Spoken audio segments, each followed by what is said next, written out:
If you want to change the world, start off by making your bed. If you make your bed every morning, you will have accomplished the first task of the day. It will give you a small sense of pride, and it will encourage you to do another task, and another, and another. And by the end of the day, that one task completed will have turned into many tasks completed. Making your bed will also reinforce the fact that the little things in life matter. If you can't do the little things right, you'll never be able to do the big things right. And if by chance you have a miserable day, you will come home to a bed that is made. That you made. And a made bed gives you encouragement that tomorrow will be better. To pass SEAL training, there are a series of long swims that must be completed. One is the night swim. Before the swim, the instructors joyfully brief the students on all the species of sharks that inhabit the waters off San Clemente.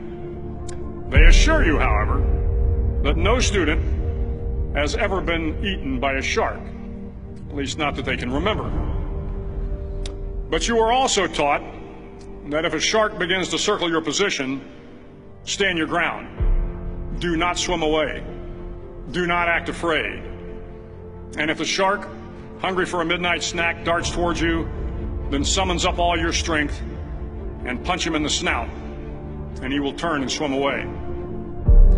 There are a lot of sharks in the world. If you hope to complete the swim, you will have to deal with them. So if you want to change the world, don't back down from the sharks. Over a few weeks of difficult training, my SEAL class, which started with 150 men, was down to just 42.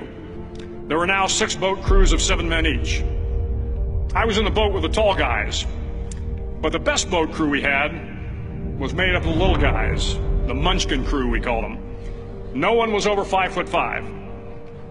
The Munchkin boat crew had 1 American Indian, 1 African American, 1 Polish American, 1 Greek American, 1 Italian American, and 2 tough kids from the Midwest. They out-paddled, outran, and outswam all the other boat crews.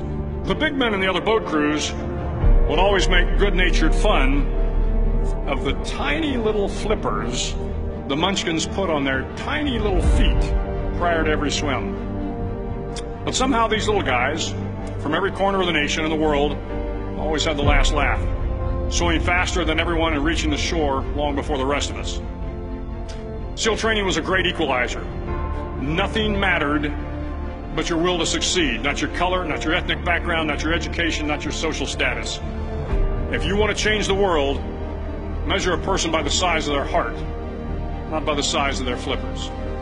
The 9th week of training is referred to as Hell Week. It is 6 days of no sleep, constant physical and mental harassment, and 1 special day at the Mud Flats.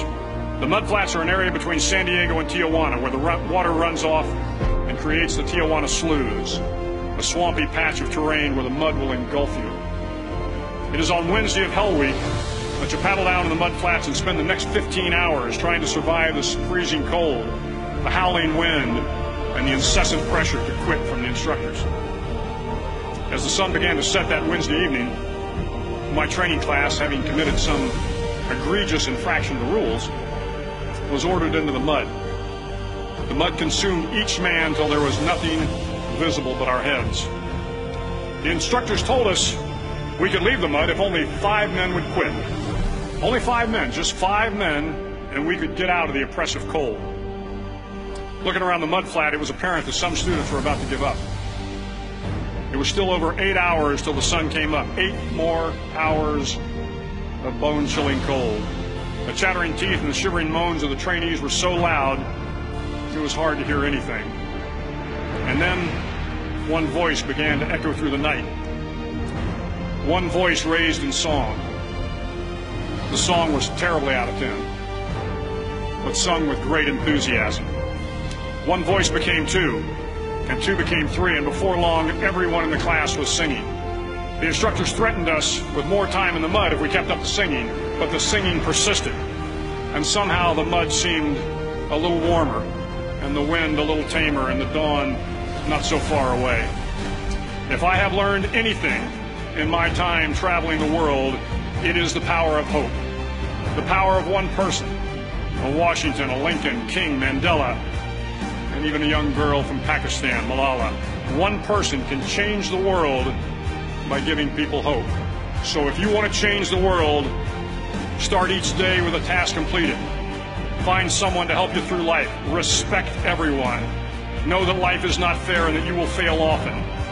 But if you take some risks, step up when the times are the toughest, face down the bullies, lift up the downtrodden, and never, ever give up. If you do these things, the next generation and the generations that follow will live in a world far better than the one we have today. And what started here will indeed have changed the world for the better.